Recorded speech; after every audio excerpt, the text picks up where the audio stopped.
Artificial flowers কার না ভালো লাগে, আর সেটা যদি হয় রোজ এবং হাতের থাকা কিছু জিনিসপত্র দিয়ে যদি বানানো যায় তাহলে তো কথাই নেই।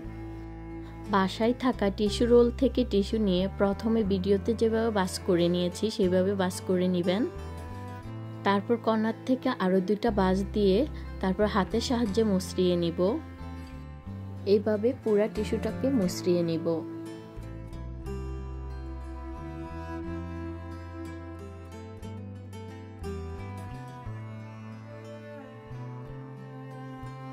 পুরাটাকে মোচড়ানোর পর কর্নার থেকে ফুল তৈরি করে নিব। তারপর সুতা বা রাবার দিয়ে ফুলটাকে লক করে দিব। আপনারা চাইলে এখানে লাঠি বা জারুর লাঠি ব্যবহার করতে পারেন। তারপর আমি একটি আর্ট পেপার নিয়ে ফুলের তোড়া বানিয়ে নিব। ভিডিওতে যেভাবে দেখিয়েছি আপনারা এভাবে একটি ফুলের তোড়া বানিয়ে নেবেন।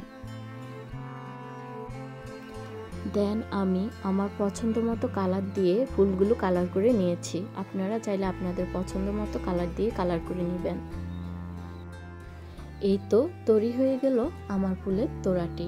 আপনাদের ভিডিওটি কেমন লাগলো কমেন্টে জানাবেন। আমার ফুলের তোড়াটি কেমন লাগলো কমেন্টে জানাবেন।